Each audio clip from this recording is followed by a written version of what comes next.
This is an amazing example of boomer politicians and dim-witted lawyers not understanding how the internet works, and it would be more amusing if a security researcher wasn't on the end of a lawsuit which could cost him tens of thousands of dollars. To understand this story, we have to go back to July, when the city of Columbus, Ohio fell victim to a ransomware attack. 6 terabytes of data was stolen. We're talking a whole bunch of stuff like employee login credentials, databases, dumps of servers. However, it wasn't immediately clear how severe a breach this was, like if this was just totally useless arbitrary data, or if this contained the identities and social security numbers of thousands of people. Spoiler alert, it did, but we'll get to that. The hack was perpetrated by Reseda, a Russian ransomware gang who demanded $1.7 million in exchange for deletion of the data. But not to worry, because the city's mayor held a press conference, and he said the sensitive files grabbed by the hackers were either encrypted or corrupted, so the data dump was totally useless to the cybercriminals, and this whole story is a total nothing burger. But that wasn't quite the case, because a security researcher came along and did what security researchers do. He visited the ransomware gang's dark web site and simply downloaded the stolen data that Reseda had now made public. He discovered that the data was actually not encrypted or corrupted, as the mayor claimed, and instead the hack was far worse than originally thought.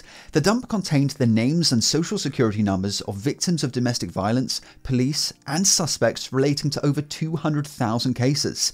And after discovering all this, the researcher got in touch with local news outlets, which led to a bit of a media firestorm that no doubt got under the skin of the city's management. The data in here is so extensive, and the city's alleged attempts to cover it up were so bad, that the city is now actually facing a class action lawsuit from police officers for keeping them in the dark over all this. But as for the security researcher who uncovered the extent of the ransomware attack and told everyone about it, the city of Columbus has decided to sue him. The lawsuit alleges that the defendant had taken it upon himself to access and download the city's stolen data from the dark web, and then shared the stolen data with the media. The defendant's actions of downloading from the dark web and spreading this stolen sensitive information at a local level has resulted in widespread concern throughout the central Ohio region.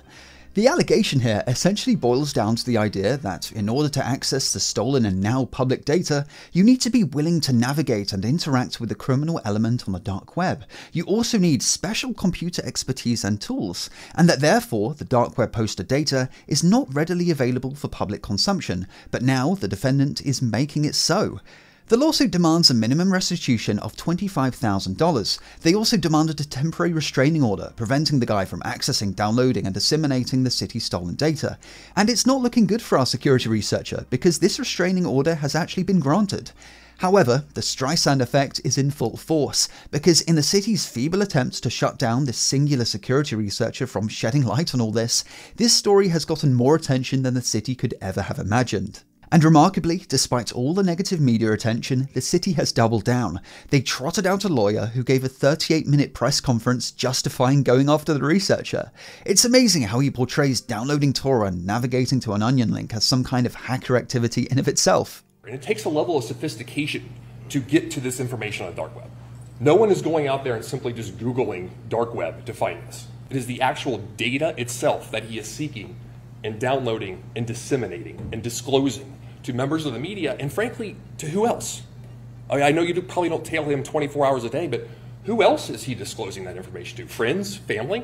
Like, this is personal, confidential information. It's difficult to watch. What they don't seem to understand is that this data will have been downloaded from the dark web by hundreds, if not thousands of people. Reseda doesn't have a counter for how many people grabs the files, but if we look at Lockbit's dark website, you can see each victim's page is viewed at least a few thousand times. And most of these people won't be security researchers or journalists, but rather other cybercriminals who are looking to monetize the now leaked data in one way or another.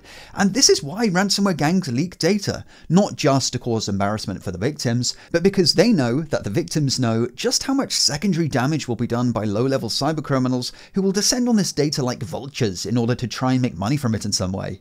In fact, shortly after the ransomware attack, a dozen police officers reported that their bank accounts had already been hacked. So the fact that the researcher gave everyone a heads up about the extent of the hack can only surely be a good thing, because all those people at risk of having their data misused now at least know about it and can actually do something about it.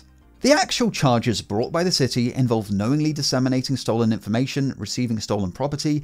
There's a whole list here, and I'm not a lawyer, so I can't speak to whether these charges have any validity and will actually go anywhere, but I sure hope not. It seems every couple of years we get a really weird case like this. In 2022, something equally insane happened when a journalist was almost sued for the high crime of viewing HTML. I'll link that video up here. If you enjoyed this video, make sure to leave a like, and I'll see you in the next one. Have a good one.